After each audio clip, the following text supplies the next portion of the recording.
What's up, guys? It's Wednesday, April 7th, and you tune into 2.5 Hoopers, Al Harrington's favorite basketball podcast. I'm your host, Jacob Lehman. I'm here with George Martin. Hello. Here on a new, it's not Zoom anymore, it's StreamYard. So we'll see how this goes. Recommended by J Sports as always. So Of course. Looks pretty solid so far. No Josh Rhodes. Stuck at work again. He's grinding it out, getting money to pay for the StreamYard membership, I would assume. He's carrying us. But nonetheless, it's Wednesday, so we have a show for you guys. Recap last 2 days of ball, Georgia's halftime, and then we're going to end it off part 2 of our 5-part series, giving did you want to do top 10 or top 5 shooting guards? I never asked you. Let's just do 5 probably now 5? because Josh isn't here. So yeah, and it's also not nearly as stacked as point guards. So yeah, after 5 it just falls off. I made a top 10, so I might give it for fun. But yeah, top 5 it seems a lot more efficient. But yeah, if you like what you hear, make sure to follow our socials at THHoopers. It's on Twitter, all that good stuff. Drop a comment, give you a shout out for giving support, being an OG. Let's get right into it. So Monday, April 5th, just get the boring ones out of the way. Toronto beat the Wizards 103-101. Pistons beat the Thunder 132-108 as the tank is in full effect for OKC. Cavs beat the Spurs 125-101. And the Suns beat the Rockets 133-130. We're going to start with George's look ahead. I didn't disappoint as the Nets beat the Knicks without KD and Harden due to a Kyrie 40 ball, final 114-112. For the Nets, it was the Kyrie show after Harden went out with a hammy injury about 4 minutes into play. But Kyrie stayed efficient, shooting 15 for 28. Randall had a triple-double for the Knicks, but besides his 12 assists, his offense was very stagnant for the Knicks. This also had a pretty good ending. George, we'll start with you. What did you see from this one in your look ahead? I've just seen that, honestly, no matter who's on the floor for the Nets, as long as they have one of the big 3, they're going to generate wins. And that is going to serve very well for them in the coming weeks, especially because they are going to be down 2 of the big 3 guys. KD will probably be returning soon, which is a good sign. But as long as they have any of those 3 on any given night, you can expect a win out of this team. And I definitely cement them as the deepest team in the league by far. And I kind of want to give my flowers here to Jeff Green. You're always giving flowers. He's on a minimum contract, and he has just been absolutely money for them. I mean, it's probably the best minimum bargain in the league that I can think of, maybe besides some of the buyout guys. But, I mean, he's just the do-it-all guy for him. He can play the 5. He can switch on to anyone when the Nets don't feel like defending. He gets timely stops, and he can play a large share of minutes, which the Nets are going to need. So, I mean, yeah, it's been great for him. So, on the Knicks side, who struggled here? Because I know somebody struggled. Was it Randall? Yeah, Randall struggled 19, but a triple-double. He had over half their assists. D-Rose had this offense gets a lot of stagnant at times, like you said, which is kind of not their strong suit. It's their defense, which they held Brooklyn to 114. Not that bad. But they kept everyone in check besides Kyrie. Which, I mean, there was possessions Julius was guarding him, and I mean, he was sticking onto his hip. Kyrie would still score. So, I mean, there's really nothing you can do there. But for Brooklyn, like I said, deepest team in the league by far. Yeah, for Uncle JG, I don't know what you mean. You always say give your flowers. I know it's a Twitter thing, but I'll give him respect because he did one thing. I was like 6 for 15, 2 or 7 from 3. How do you have 23 points? Took 13 free throws, made 9 of them. Not something you always see from Uncle JG. But yeah, I honestly think he's their 4th or 5th most important player. I have him and Joe Harris kind of flip-flopping as far as after the big 3. But yeah, even with Harden only playing 4 minutes, another DeAndre Jordan DNP. I know you're thinking like that's a guard, DeAndre as a center, but there was still more minutes to go around. Those minutes went to TLC. 32? Yeah. So TLC was hooping. Oh, no. What? 32 for TLC? He shouldn't even be getting 15 minutes. So I do want to kind of bring this up, and if it's part of your halftime, just cut me off and we'll wait on it. But do you think – I mean, it's looking like this team's going to be playing 15 games total max with their big 3. Yeah, they've only played 7 so far. Do you have – does that worry you at all? Because we keep saying, KD's easy to integrate and stuff. But that was going to be my halftime a little bit, so I guess we won't – And then, we'll just go ahead and touch on it later. Okay. Yeah.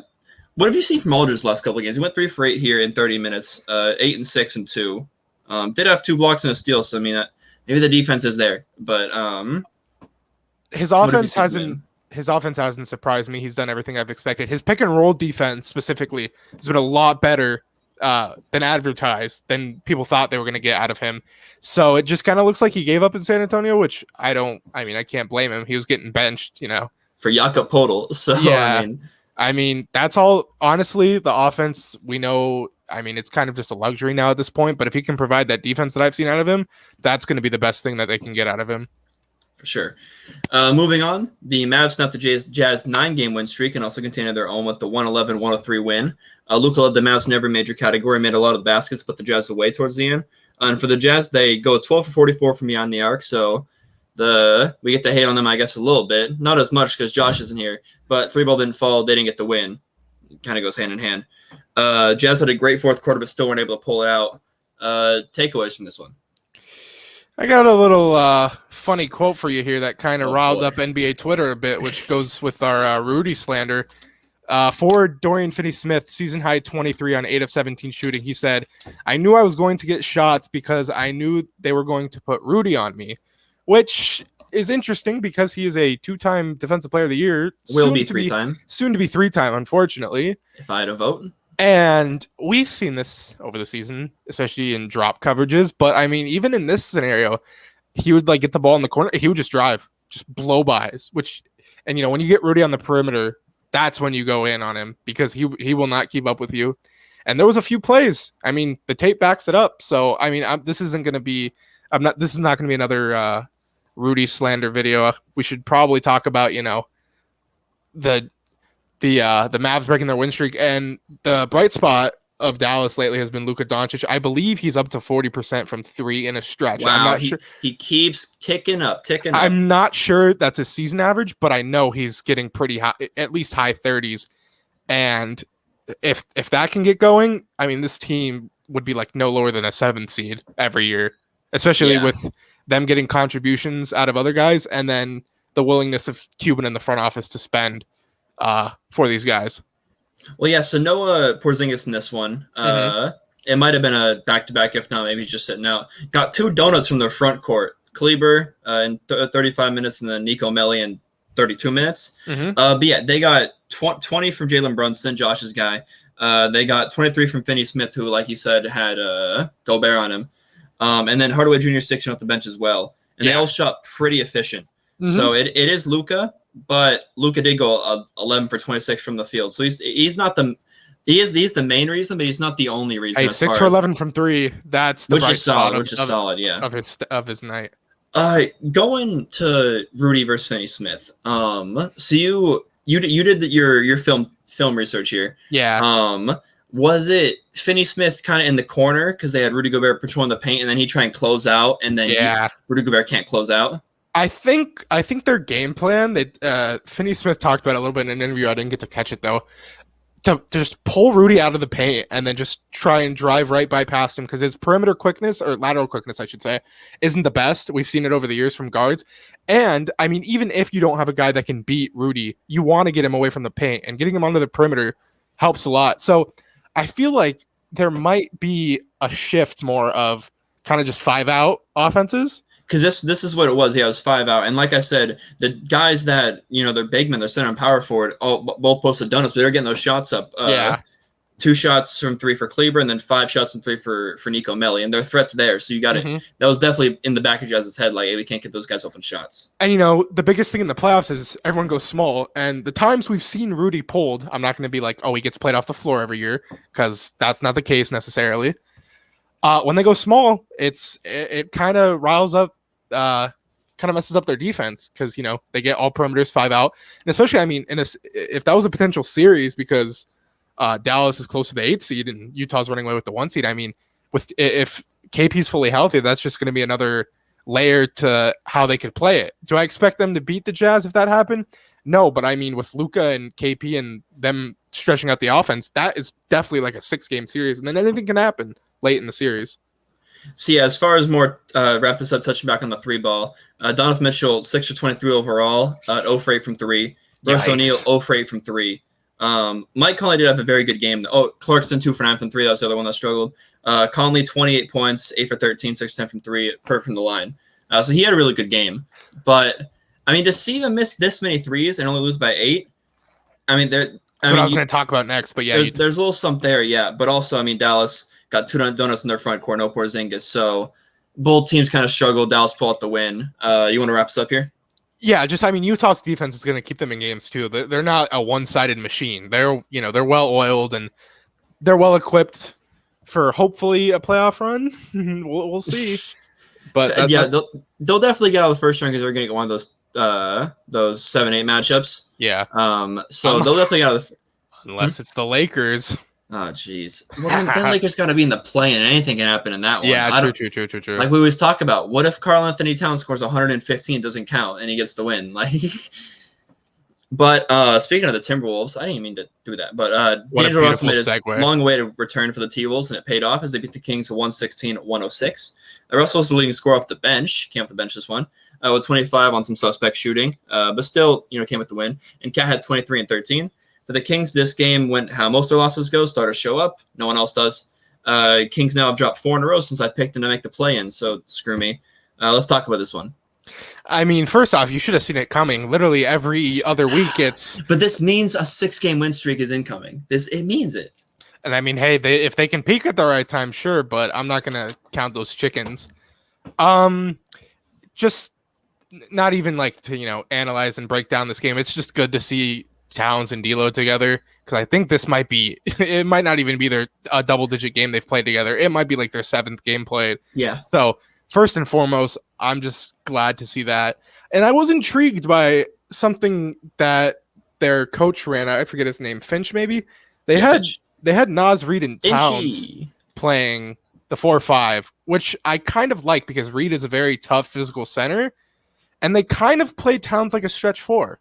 And I'm not opposed to that because Towns' defense is a little suspect. It's gotten better over his young career, but I do kind of like that pairing. And, I am a plus-minus connoisseur. Reid was a plus 21 in 21 minutes. And he can also shoot threes. So what about Juancho, though? Juancho Hernan-Gomez, plus 17, also a sniper. I thought they were starting him, but then the emergence of Jaden McDaniels kind of forced them to start him. But it wasn't for that long, though, is what I'm saying. I saw it for a little bit, and I kind of liked what I saw there because they kind of do the whole, the Lakers, when they won the title, they went big in a lot of their games up until like the conference finals and finals, where they would run, 2 bigs at basically. AD kind of a 4, but he's basically a center. So I mean, if they can, kind of get that successful running, you have your 4 and your 5, and then you have D'Lo, Beasley, Edwards at your 1, 2, and 3. I mean, hey, who knows for like a potential closing lineup soon? Yeah, all good points there. And then we'll touch on the Kings a little bit here. Are you completely 100% out? They're not making play-in. I am, because I have a little bit of hope. I have the Pellies, and as long as they're healthy, I would think the Pellies would make it over Sacramento. I mean, yeah, this game, Terrence Davis, who was putting up pretty solid numbers for them, 12% from the field. DeLon Wright, who I'm a pretty big fan of, 28% from the field. And then Buddy Hield really kind of sold them in this one, 6 for 16 from 3. He was chucking them, absolutely chucking them. So, yeah, De'Aaron Fox showed up again, so that's good. But he always shows up and doesn't always convert into a win.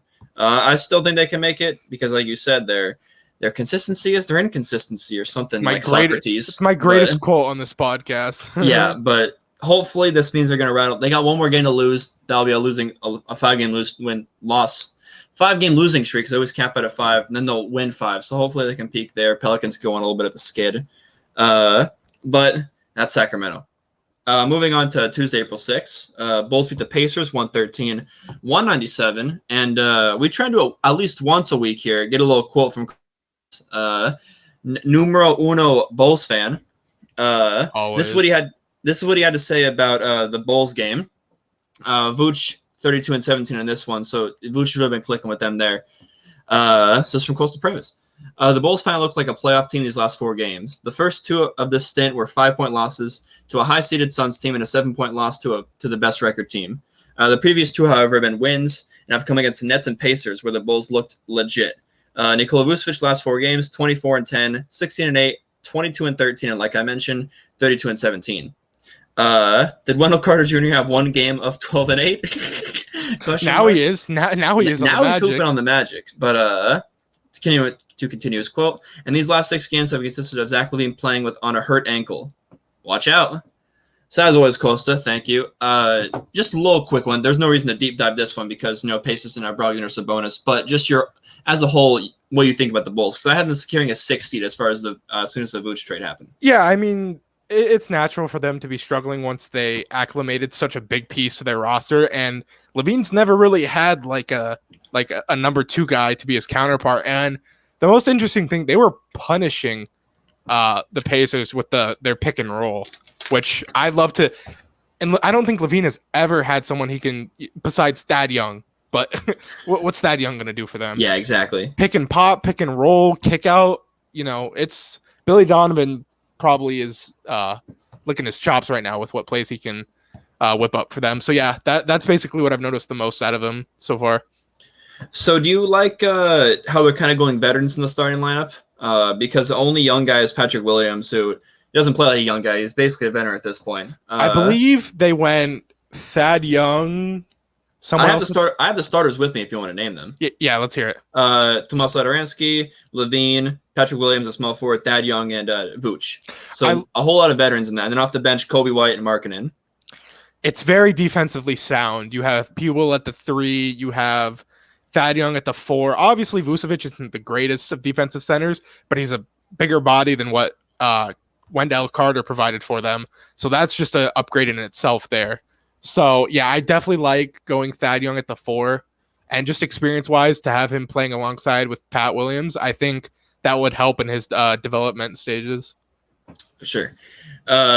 Finishing off these kind of boring games, Hawks beat the Pelicans 123-107, even though Zion had, I believe, 34 points. Lakers beat the Raps 110-101. Grizzlies beat the Heat 124-112. Nuggets beat the Pistons 134-119. Moving on to our first, real game of the day. Excuse me. Celtics have been on a bit of a roll since the trade deadline. That kind of dropped to you. They were kind of rolling with Evan Fournier kind of finding his footing. But then on Tuesday, they played the Sixers and got a tough loss, 106-96. Beat at 35, made it look easy, basically toying with them at some points, dribbling on the perimeter and just taking middies. It was embarrassing. Nothing specific to blame for the Celtics, although Robert Williams did look unequipped to guard Joel Embiid. But most centers are unequipped to guard Joel Embiid, and they also struggled to get good shots against the Sixers. Not a lot of good shooting percentages from their stars. Boston is still slated in the play-in spot. What say you about this game? I just don't like how Brad Stevens manages this team's minutes. I mean, just generally looking down the box score off the bench, you had Ojale played 12, Grant Williams played 16, Cornette played 15, and Langford played 4. Romeo Langford hasn't even been a real rotational piece at all this season, and now he's getting 14 minutes against an East powerhouse. And just, no disrespect to Ojale and Williams, but I mean, I don't know. I look at this bench. You have Cornette, Wagner. They were putting Taco Fall on. Yeah, they put Taco in for 9 minutes. Yeah, it seems like if you're gonna roll with Robert Williams III, who is a very good center, no one's gonna look good against Joel Embiid, but he's played good for the stint for them as they're trying to fight into the top 6 seed. You just gotta roll with him. You gotta play him 30 minutes and just throw him out there and see what he can do. Honestly, I don't want to say the season is lost here, but I'm just telling you, I'm looking at this bench, and if you showed me this bench, no context, I didn't know what part of the season we were in, I would think I was looking at a summer league bench. I'm being real with you. I mean, obviously that does have to do with Fournier being out, and also I think Tristan Thompson's still out. But honestly, what is Thompson going to do in this sense? He's not going to do anything to Embiid. Obviously, Fournier would help with scoring, but Ojale and Williams, those are solid rotational guys, but for your first guys off the bench, that's a little bit concerning to me. Yeah, and then, when Tatum's going 7 for 17 and Kemba's going 6 for 14, there's not a whole lot you can do. And then, I mean, yeah, just as far as this bench goes, I think it really does ride on Fournier really being a guy they can rely on. Yeah. But yeah, I think you made a good point with just all the big men they tried. I don't know what he thinks he's gonna throw in Luke Cornett and like he's gonna throw Embiid off his game. Like, no, you just roll with your best players out there. You don't try and like throw as many bodies as you can at Joel Embiid. Yeah, there's no legitimate 5 on this roster. I mean, I love Time Lord Robert Williams. He can't guard the big brute dominant 5s in this league. At least and not Tristan yet. Thompson's still a 4. He's a small ball 5, but you can't play small ball against this team was just set up to fail. Like you couldn't even more Danny Ainge slander. I don't mean to. I don't know what coach you could put on this team, maybe besides like Pop or Nick Nurse, and get something out of them. But it's just mismatches, like just physical talent mismatches out here. And then really quick on the Sixers side, Embiid was just. I don't like his foul hunting, but I mean he's taking advantage and knows how to get the whistle. He had more free throw attempts than shot attempts. So something to throw out here. I don't think that'll work much in the playoffs because the whistle genuinely gets swallowed. Pause. So yeah, it'll be interesting to see how he tries to score more, because if he didn't have free throws, he would have had less than 20 points this game. But yeah, that's about it. Good win for Philly. They've been rolling all season. They're getting healthier, and let's hope the Nets can get healthy too, because I think those are going to be the top 2 teams in the East. Yeah, one thing here, Toby Harris didn't shoot a 3. So that was interesting. He was kind of taking what the defense gave him, but also he's kind of getting locked down. 4 for 11, couldn't get a 3 up. So that's what I kind of saw. And then Danny Green, 5 for 6 from 3. He's had a lot better season than he did last year. Good for him. Well, as Skip Bayless says, he gets hot and he gets cold, and we're coming up on a cold Danny Green streak probably, unless he's real. If he finishes the season playing like this, he's gonna get another $15 million contract. He's gonna bait some team into please not. Maybe the Warriors. Yeah, I mean, Celtics defense wasn't horrible besides on Embiid. Sixers shoot a modest 46. Celtics shot a better percentage. So I mean, it was really all about the free throw battle. Definitely, they took 21 more free throws than the Celtics, and. I mean, maybe that's why. I mean, well, I'm gonna look at that. Maybe that's why Brad Stevens was so like bugging out about like where's boys racking up fouls. Let me check. Yeah, you should probably look. So Robert Williams fouled out in 13 minutes. And then why'd they only go 4 deep in their bench? I couldn't tell you, buddy. Grant Williams +1 in the plus minus category. But yeah. It's kind of Sixers gonna Sixer. We've kind of labeled a 3-horse race now. The Bucks kind of got their act together as far as with Drew Holiday and stuff. So, I mean, hopefully Celtics can make it out of that first round and give them a show. But they were looking good from the weekend, and then we come here on Tuesday and they get shellacked by the Sixers. Game of the night was Bucks and Warriors due to a lack of Giannis for the Bucks. Even at the playing field, kinda. It goes final 122-121. Warriors. Steph took over for the Warriors, scoring 30 of his 41 in the second half, and shooting great from the field overall. This is a comeback for the Warriors, so I want to hear what you took away from this game. So, did this make you happy? Did Steph do enough to finally win? Because he had 41 and they almost lost. It came down to the final shot. I don't know if you need him to do more, but just to get. So I'll say this: I was at work and I was looking at the box score. I'm like, if they lose, I'll let George have his moment. Because I was looking at this, no one was helping this man. No one. It wasn't even like Draymond getting like he didn't have a lot of assists anyways until like he started racking up towards the end. But yeah, Oubre 42%, Wiggins 27, and then Ken Bazemore though 18. So that would have been my one thing I had. Yeah. And then Wiseman again kind of struggled. We can blame that on Curry. We can blame that on whatever. But yeah, this is the Curry show, and I mean, you said Dame was better than him, and now he does this. So I think a lot of Warriors listen to the pod. Him and Kelly probably listen on the way to the game. But yeah, did you take more away from the Warriors or the Bucks here? I mean, the Bucks were without their best player by far. So I mean, I don't know how much you can hold against them. But this Warriors team has been struggling mightily. Props to Drew Holiday. He's been absolutely insane. I know we gave him his flowers last week. But in terms of the bench, I mean, Jeff Teague had a solid game. Pat Connaughton didn't really have an ideal game, but he was +9. So, that's going to be a good game in my book. Honestly, I've been harping on this as a concern, their defense lately. I've seen this Warriors team without, against the Lakers, without Bron and AD get held to less than 100. So that is a little bit concerning. Obviously, they're without the depoy, but you need to have good habits without him because I've seen other teams win without their best defensive player, or at least hold teams to low amount of points. Warriors almost scored 40 in this in the last quarter. So that's not really good at all. Their defense is something I'm going to be looking at going forward a lot of the times because they can score, but I've noticed a lot of inconsistencies, and that also falls on their head coach, who shall not be named, but we'll see down the stretch. So was this a good Steph game, or was it a bad Drew Holiday game on defense? Because he was the primary defender on Steph, and no one can guard Steph in the world. But Drew was kind of like supposed to be that stopper, and he did get 41 dropped on him. Well, they tried to do because they love running the pick and roll, not with Wiseman for some reason, but with Dre. Yeah, and they were just getting Holiday off of Steph. They finally, to a point in the fourth, were starting to double, but then Steph, with his playmaking, he was just getting the ball everywhere, and they found a way to eke out a win. Yeah, so sorry, give me 1 second. So Steph in his last 4 games, and this isn't because I put him as a top point guard, just saying Steph since he came back from his injury, 41, 37, 36, 32. And he also led the team in rebounding the other night with 11 boards. So he's been doing all he can. So if I'll let you keep pushing that narrative as far as he needs a lot more help, and I'll still try and counter it. But I mean, I don't think they won a lot of those games that he had those buckets. So good for them to get a win. Crazy, Bobby Portis leads them in rebounding, by the way, with the Bucks with 13 in this one. He's been solid for him. I've liked it. Yeah. Last game of the recap, another game similar to the Celtics-Sixers game was the nightcap from Tuesday, Blazers-Clips. Clips come out and push the Blazers right in the tee, scoring 47 in the first quarter. Rode that to a 133-117 W in Staples. Kawhi and PG both shot great because of the lack of wing defenders that the Blazers just possess. And the Clips made life living hell for Dame as he goes 2 for 14, doing his best Gary Trent impression.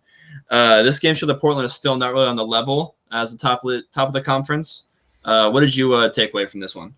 A few interesting facts here. This Clippers starting lineup was the first time that they had shared minutes together so far this season, because Pat Bev has rarely ever played.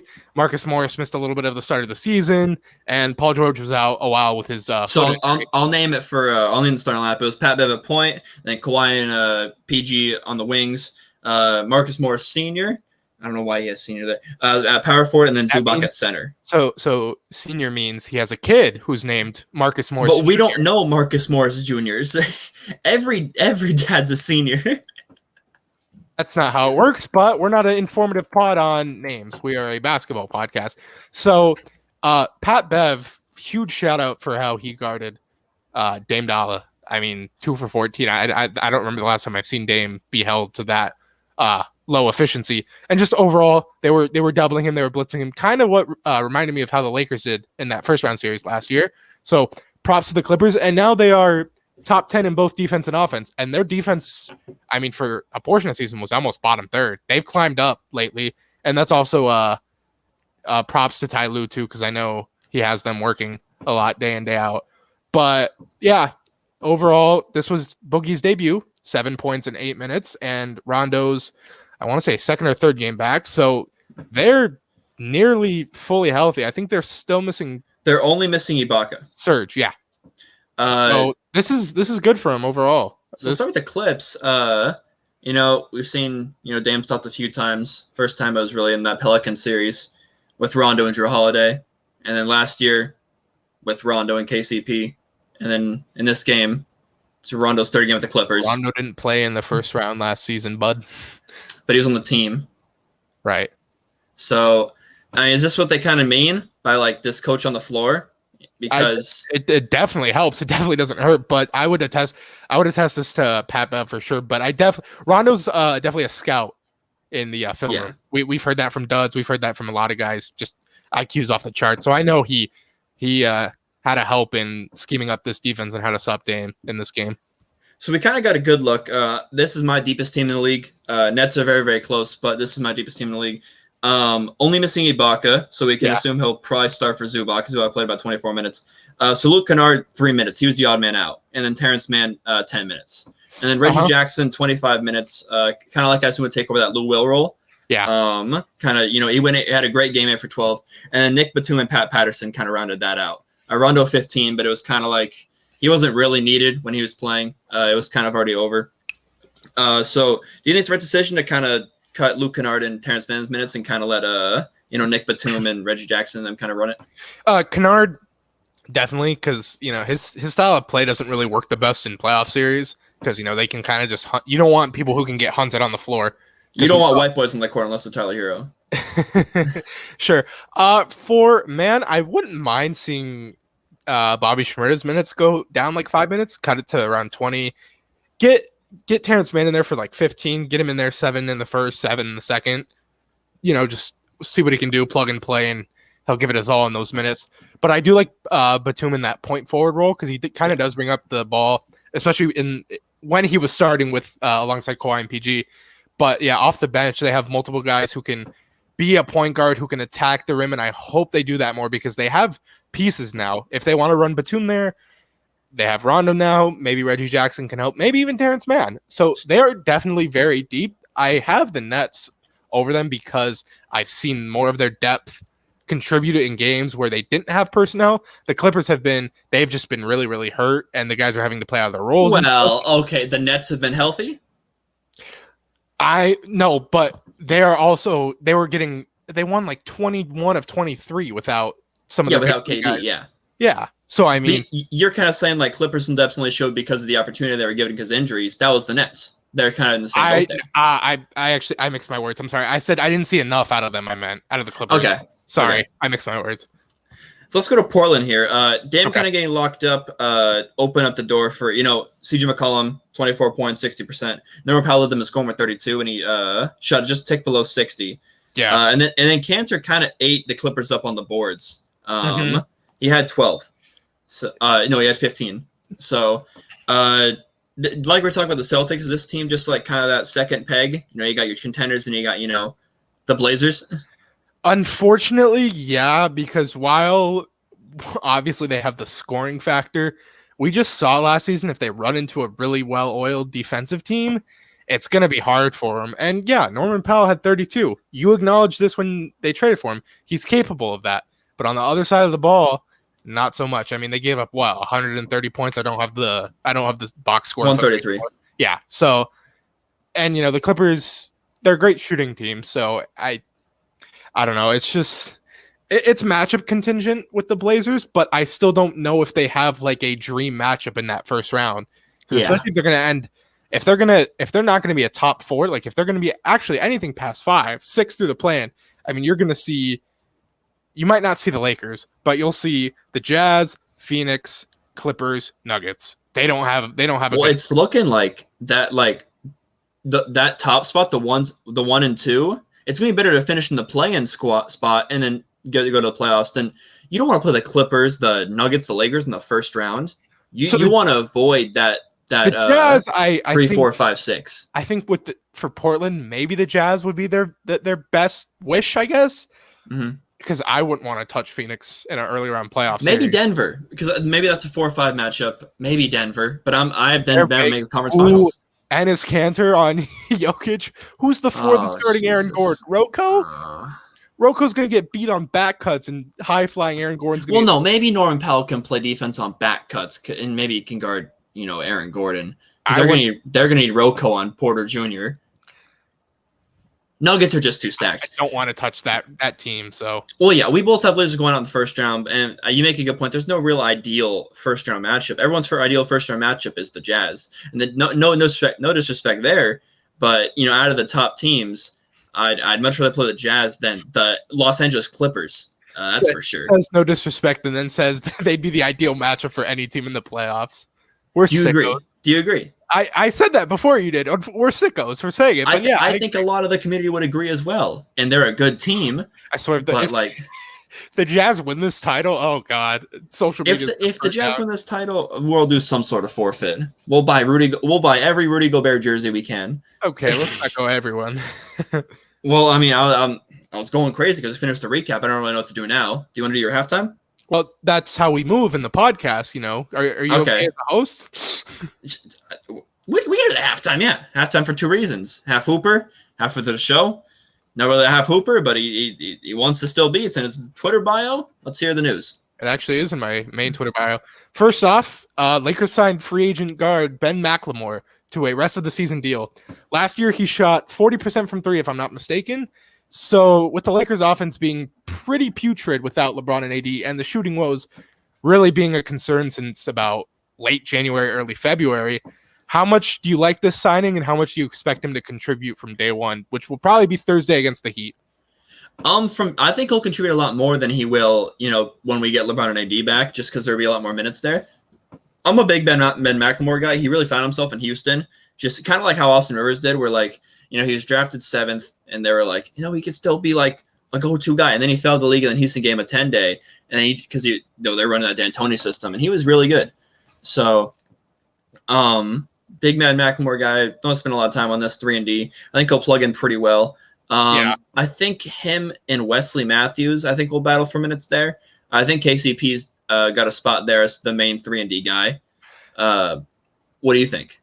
Well, I'm not saying like he's going to get KCP's getting replaced, but I do think because KCP's kind of been the Iron Man for the Lakers. I know in 2018 he didn't miss a game, and I just feel like a lot of his struggles are attributed to just being fatigued and being a starter every single night, and he didn't. Mm-hmm. He hasn't really missed time. He hasn't really gotten like a proper rest besides the All-Star break. So I wouldn't be surprised. I'm not saying McLemore is going to start at all, but I could definitely see KCP's minutes getting reduced a little bit because I definitely want him to have fresh legs going. Do you think he'll take a minutes reduction, or do you think he'll just sit out? No, it would be a minutes reduction because there's some games even lately KCP would play 20 minutes. Not like big starter minutes. I love KCP. He's going to be obviously a pivotal role for us in the postseason, but I do want him to have fresh legs, and I do attribute some of his struggles lately, even though he's shooting 40% still overall in the year. I do think it's a little bit in his legs because he does shoot short a lot. Yeah. 3-and-D. I'm sure you love this one. You went for a reason. We got Ben McLemore. So I mean, you can't have too many 3-and-Ds. One rocket turns into another rocket.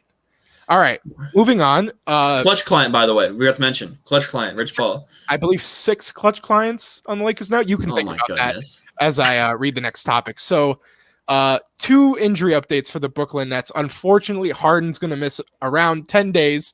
That's just when he's going to be reevaluated with a hamstring strain that he re-aggravated in yesterday's game or Monday, whatever, in their last game. Sorry, in Monday's game. Yeah, and they're supposedly going to get KD back versus New Orleans on Wednesday after nearly missing 2 months with his own hamstring strain. So hammies are not a good thing in Brooklyn right now. Those are what is in the water? What is with all these soft tissue injuries? I don't know, man. So basically, are you concerned because they've only played 7 games together as a big three? And with KD, how are they going to bring him back? And then because continuity and just overall chemistry are 2 of the biggest things that don't show up on a stat sheet for a team trying to, especially in their first season together, trying to go for a ring. So what concerns do you have, and how do you expect this team, hopefully in 10 days, 2 weeks, to finally come together and ramp up for the playoffs? So for the Brooklyn Nets, they're going to have to prove to me that they can't do it because they have the talent there. And, they have Kyrie and KD best friends, and they have Harden and KD who played together. But on the same hand, like you got Kyrie and KD who didn't really coexist the greatest before Harden got there. And they also have, KD and Harden who played when Harden was a 6th man. So, they played in Olympics together. They all like each other. So I'm going to have to give them the benefit of the doubt. But I could definitely see it going wrong. Harden said he's the MVP, and he's going to have to come in and basically play third fiddle for most of the time. First fiddle as far as distributing, but we haven't seen anyone have to really, sacrifice, right? And everyone's saying oh, Harden sacrificed. He's passing the ball more. No, he's dribbling the hell of the ball still. He's just passing it more than shooting it. And he said he's the MVP. If in your head you think you're the MVP, you're not sacrificing anything because he's won MVPs before. Harden has a big ego. Right, and sacrificing, like you mentioned, we were talking about this earlier off the pod. Sacrificing is standing in the corner for some plays. Sacrificing is cutting off the ball someplace. Sacrificing is for some games giving it all on defense, not offense. I don't know if they have a guy like that because KD's the best off-ball player on the squad, but he shouldn't be playing off-ball because he's Kevin Durant. So as far as that goes, they're gonna have to prove to me that they can't do it. So I do believe in them, but if something goes wrong, I'm not going to be completely shocked. So I'm going to offer something up here, and you just let me know how you feel about this, because I kind of thought it up, but these two teams, stark differences in roles. So I want to compare KD's Warriors to this team, KD's Nets. You had Steph, who definitely took a backseat to KD, and then Clay literally would go games where he would dribble 11 times and score 40, 50, 60 points. So I look, KD still probably should be the main guy when he comes back. Obviously, they're going to integrate him in, minutes restriction, all that. But come playoffs time, I would probably want him to have the last shot, ball in his hand, in clutch time, which would be the same as Golden State. I mean, you would probably have Steph a few of the times, but I'm not going to say, because I have them making the finals based off pure talent, but I can see going it wrong, like you said, because there's just going to be times where Harden can't be the point guard. He's going to have to play off ball. I've never seen him cut. In the series last year against the Lakers, he just quit. He'd come up, get double teamed, pass, sit there, and watch as PJ Tucker tried to score on Anthony Davis. And with Kyrie, I mean, he can play second fiddle, but like as you said, weren't they like 500 early in the season before they got Harden? They were 7-6. Yeah, when they were healthy before they got Harden with Kyrie and KD. Obviously, like 15 games in, I'm not going to judge, but it wasn't going well. And Kyrie. And KD was playing like 40 a night. He was playing 40 minutes. They managed it. They managed it horribly. But I'm not going to go there because that's a coaching thing. And Kyrie is a very interesting second fiddle because I mean LeBron knows how to integrate guys who play alongside him, stars that play alongside him. And I just look at what happened in the Boston run. Twice he got hurt, and they went to the conference finals. These are very big pieces of the puzzle trying to mesh in such a short time. And if they go out early, I would put a big sum of money on that. So let me just get your thoughts on that comparison. See, I'll start with the comparison. Yeah. So you were saying sometimes it was Steph. It was always KD taking that shot. They came in. Steph was like, you know what? I recruited you. We recruited you. This is your team. And they all took back seats. Okay. And KD needed that because as we see on, with his Twitter fingers, he got a big ego. Yeah. He may not show it because, he's a pretty laid back guy when he's not on his phone, but he's pretty lax. He doesn't go in the meetings oh, I'm the best, I deserve this, da da da da. But he needs the attention of being, hey, I'm the best guy. Because when he beat LeBron, he's like, that made me the best guy. I'm like, it didn't really, but he thought that. And he hit that shot over LeBron, so we kind of have the right to think that. With this one, Kyrie has the biggest shot in finals, one of the biggest shots in finals history. So he knows he can do that. And Harden's been taking every shot, let alone the last shot for the past decade on his team. Mm-hmm. So that's where I can see it going wrong because as far as the Warriors versus the 17 Warriors versus the current day Nets, yeah, it's kind of like when like me and Josh used to do this. We'd be like, make the team that you think would win. That make the best team of all time, not the team with the best players of all time. And we'd have like Ray Allen or two guard because he's the best shooter of all time. Even though he's not the best two guard of all time, he would be the best fit with Magic and stuff like that. That's a different topic. But that's kind of like the Warriors versus the Nets because the Nets are probably the most, especially these buyouts, probably the most raw talent we've seen since the 90s Bulls. It's insane. So even though the Warriors were a super team, they didn't have as much talent as here, and they didn't go as deep as there, but they fit a little bit better. I definitely agree with that. I don't have much to counter there. And just one last point before we move on. The Harden thing is interesting too because it basically saved their season, but he's going to be he's basically doing what he's done his whole career, carrying a team around him and getting and producing wins. And he hasn't. I would have a lot less worry if his role was already changed to being him working more off ball, him not being the number one. But they're like, no, here, you be the number one. And then if he's not, when KD comes back, I don't think there's going to be a problem ego-wise, but production-wise on the court. Mm-hmm. I think that's where it could go wrong, like we said. So let's also touch on this as far as, we only talk about the big three. Do you think it's more important that this big three gets chemistry together, or do you think it's more important that this big three gets chemistry with the new guys they brought in? Because I don't think KD has played with Blake Griffin or LaMarcus Aldridge yet. Honestly, they're both as important because you need both for a deep playoff run. You need to have chemistry with the bench in the second unit because you might stagger and have KD playing with the second unit early on. They need to have chemistry together. Then the big three just has to know when we get to crunch time, when we get, where's the ball going? How are we going to move? How are we going to play? Because with the Lakers, Bron and AD, everybody, you just stand there, wait and cut and all this. But there's just so many moving parts. It's what does Blake do? What does LaMarcus do? What is Nick Claxton in there? What's Jeff Green doing? Is DeAndre Jordan upset he's getting DNP CDs? I haven't heard Bruce Brown in months because there's just been so many more names. So we're not going to harp on this for too much longer, but yeah, it's going to be interesting to see now, especially because we're going to be 2 weeks away from them even potentially being back together as a big three. So last point really quickly here. Timberwolves guard Malik Beasley going to miss 4 to 6 weeks with a grade 3 hamstring injury, which that's painful. Yeah. I hope he gets better soon. So I want to ask you this because we've talked about this a little bit. It doesn't look like he's probably going to miss the whole season. 6 weeks is probably might as well just keep him out. Yeah, exactly. You might as well shut him down. So Ant Edwards has definitely been their number one shot taker. I wouldn't say he's the number one because that's Towns, obviously. Well, he's number one shot taker, not the number one shot maker. Definitely.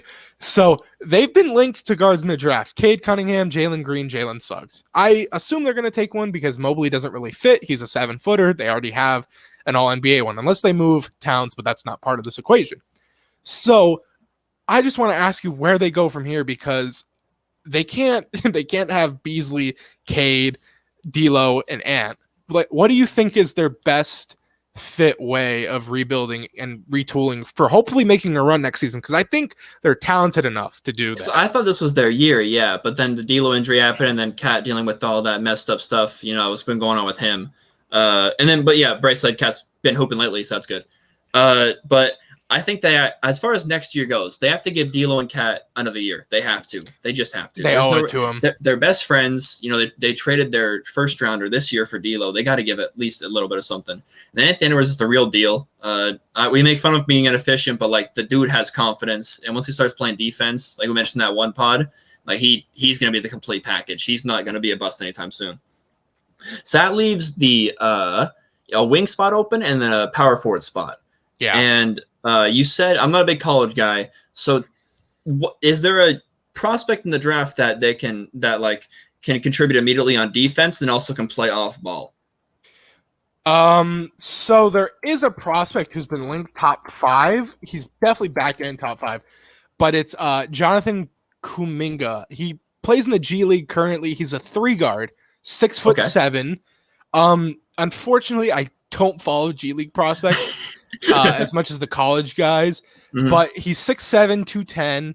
I don't have much more on him. But those measurements are pretty solid. Yeah.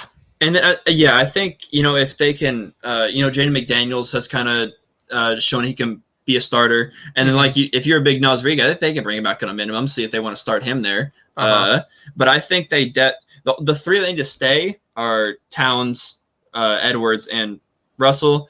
But they did give Beasley that big contract. Beasley can play, so maybe they can move him in the offseason. But he has had a lot of off-the-court stuff. Hope that might hurt his trade value. And that's why I was so hyped on that John Collins for Malik Beasley trade rumor. What'd you find? So I'm looking at Kuminga's draft profile. 16-7-3, a steal, but his shooting numbers are horrific. 39% from the field, 25 from 3. Yikes. But they don't necessarily need him to score because they have Ant, they have Towns, they have D'Lo. Those guys can all score. A steal per game. It seems like he has a decently long wingspan. So, he could be a plug and play at the 3, kind of like what the Bulls are doing with P. Will. I don't know. The intangibles. I don't know the comparables. But yeah, that I would have to check out his defense and how well he plays. But do you have Ant Edwards as a 2 or a 3 going forward to maximize him? I have him as a 2. As a 2? Okay, so you think they need a 3? That's where he at Georgia he played. I would rather have a versatile wing defender at the 3. If Kuminga if he is a wing defender, I would seriously consider taking that because who knows? Maybe their pick isn't a top 3. Maybe they might not even get their pick. So yeah, exactly. If they don't get their pick, then they go balls to the walls offense and they start Malik Beasley with that 3. Yeah. So that's it. I thank you for that. That was very well in depth. One of our better halftime segments. So thank you, Lehman, for that. Well, yeah, halftime always gets me going. Gets the people going. Really listen to this new one, just fired up and full of juice. So, like we mentioned in the sort of pregame thing, we're continuing our ranking of the best in the positions. So we got shooting guards this time, and even though we don't have Josh, he did send his top 5. I really wish he was here because wow, he has an interesting one. So to say the least. Oh my goodness. Okay, we'll do his last. I'll go first. Okay, well, I didn't know PG was a 2. Thought he played the 3. So I'm gonna have to revise my list a little bit. So I'll let you PG go first. is a 2. Kyrie is a 2. Kyrie is a 2. DeRozan is a 3. Okay. He wasn't in my top 5 anyways. Of course he wasn't. And then I was doing a top 10. Terry Rozier is a 2 if you want to throw him in the top 5. He's not going to be there, but sure. He was in my top 10. So 1, Donovan Mitchell. I'm a big Donnie Mitchell guy. I'm the only Jazz apologist here. Number 1 seed. Very efficient numbers. PG-13 is 2, just because he's we give him a lot of trash, but for every game he shoots 5 for 18, he goes 10 for 15. He's very hot and cold, but he plays good defense and he's still there. Booker is 3rd. Kind of the same reason as Mitchell, just a peg lower. Kyrie is 4, and then Beal is 5.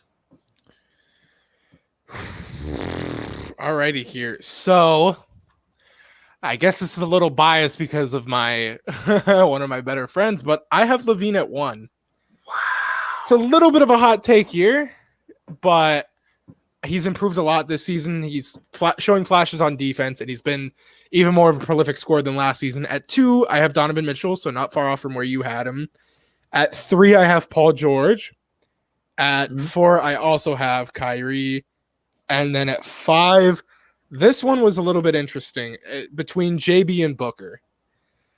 So Beal was not in the conversation. Oh, no. Oh, sorry. Wait. Never mind. Beal's at 5. Beal's okay. So all that happened was you subbed out Booker for LaVine as far as just top 5 straight. Yeah, and Booker is an incredible player, but I feel like if you gave Zach LaVine Chris Paul, I feel like you'd be getting the same amount of production out of him. So that's why I have it. So before we get to Josh, because he can't defend his list, and he has a very interesting list. Let's debate kind of Booker versus. Let's debate kind of my 1 and your 1. Okay. LaVine and Mitchell. So as far as Mitchell, he's definitely the Jazz's best player. They're the number 1 seed. Yeah. And as far as his stats go, 26, 5 and 6 on 45% shooting. Is there a reason you put LaVine there? Because they're the 10 seed, and I do take that into consideration. So Spida definitely had an underwhelming first half. He was not that efficient. Clarkson was kind of taking their scoring by storm. He's had a way better second half for sure. I even think you could propel him in MVP talks for a little bit. LaVine has been consistently good. It's just they've had a lot of problem with their rosters. Obviously, they've addressed that. I don't think they had many COVID issues, but I mean, Markkanen went down. Kobe White wasn't really doing much, and P. Will is just a defensive stalwart, so he's not going to help them win games offensively. But yeah, I mean, we had it 1-2, so I mean, we're not that far off there. So I had LaVine out of my top 5. You didn't have him in the top 5. I have him 6. Oh, this is interesting. So that's where it gets messed. I don't really know how to debate that. I mean, I guess Booker versus LaVine, but I have Booker 3, LaVine 6. And you have like Booker 6 and LaVine 1. Is Booker because of the wins? Is that where he's at? Because the wins. He has essentially the same stats as Zach LaVine, but they're the 2nd seed. Yeah, but I mean, I feel like that could be more attributed to Chris Paul and the acquisitions they brought in as well. Not saying that Booker was like a complete scrub before that, because he wasn't. But I feel like it's almost just been same production, a little bit better shooting wise. Well, I will say, Booker has CP3. PG-13 has, Kawhi and that good offense around him. And LaVine is the guy, but is he anymore? Because they started winning when they got Vooch. I would think he is. Vooch is putting up better numbers than LaVine. Funny enough, Costa said he kind of felt like Vooch was looking like the 1 more, But Levine has been hurt recently, so he kind of backtracked after that. But you make a point there, because if number one Bulls fan said it, then there's something to that. That's the guy we got our quotes from. But yeah, I sent me and you are the same top 5, not numbered. As if you sub in, we just kind of debate Booker and Levine. Yeah. So not a whole lot there. Then we get to Josh.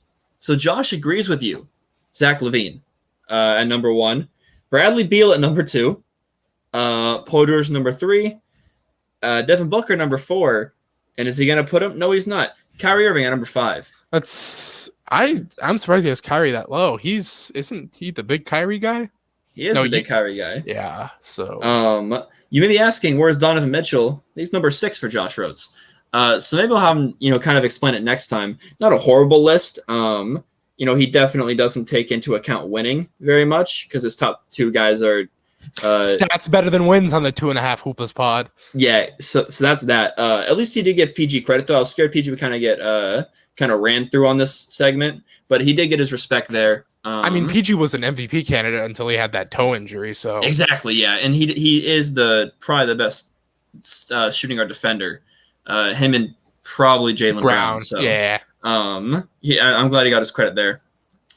But yeah, you want to hear my 6 through 10 just for giggles, because they got a little tough towards the end. Yeah, let's do it. So I got Levine at 6, Jalen at 7, Colin Sexton at 8, Freddie V at 9, and CJ McCollum at 10. Just because CJ was missing a little bit of games towards that midway season. Sexton's the 2, so Garland's the 1. Okay. Yeah, or Sexton maybe I kind of considered him that because he's their main scorer. Shooting guard. But yeah, I haven't picked him as a 2. Alrighty. Look ahead time. You get yours? I got it.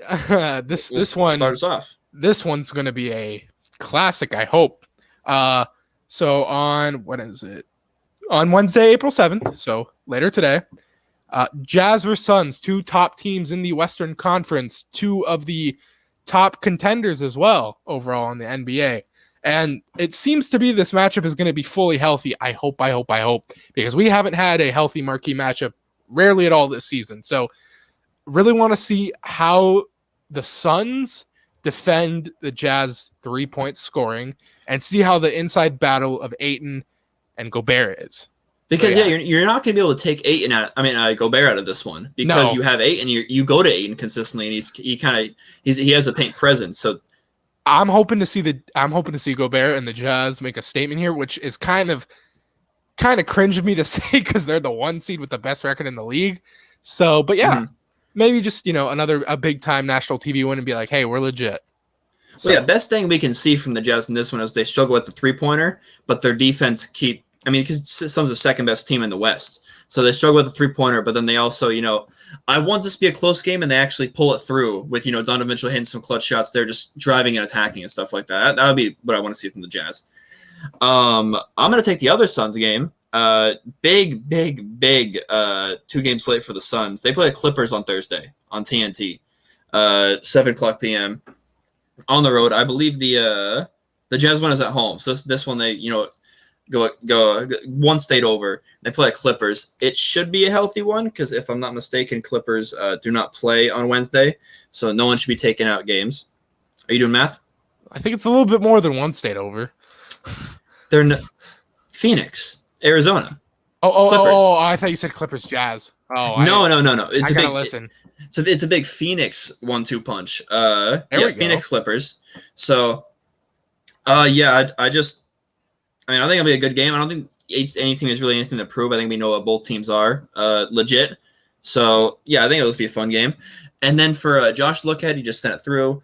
Blazers Jazz Thursday night, 7:00. So, kind of, we got Suns Jazz, we got Suns Clippers, and we got Jazz Blazers. So, hey, this is the time. We're about a month away from the playoffs. This is the time. Are we a month away from the playoffs? It's April. Holy hell. Oh, my goodness. I believe the Lakers. I think the last game of the season is May 16th. I'm not sure. Oh my goodness, these teams got to get healthy. I keep thinking we're like around All-Star break time. These teams got to get healthy. Yeah, May 16th is the last day of the regular season, so a month, about a month 5 weeks. Yeah, 5 weeks. Holy shnikes. You want to talk about the national championship game a little bit?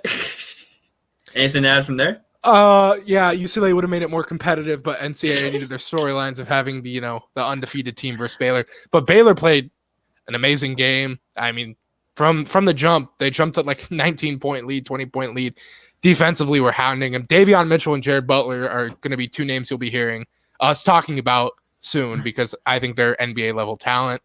Yeah, they just got outworked, outcoached, out everything. It was a masterclass. So. Would you have had UCLA? Do you think they would have? Because Baylor came out and punched them in the mouth. UCLA, they definitely would have kept it close because their pace. They are one of the slowest teams with pace, but that's how they control you. They did it with Gonzaga. They got them to play out of their game, and I think they would have done it with Baylor, but Baylor definitely would have prevailed. That team, that performance, nobody was beating them. So, where does Suggs go in the draft? Last question.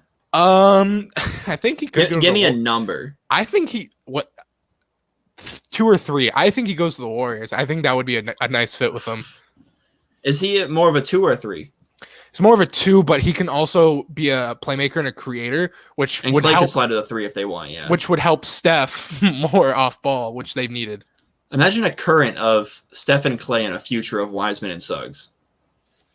Imagine like Clay, Curry, and LaMelo. Anyways, LaMelo would be riding the bench playing 15 a night if he was his coach was Steve Curry. That's true.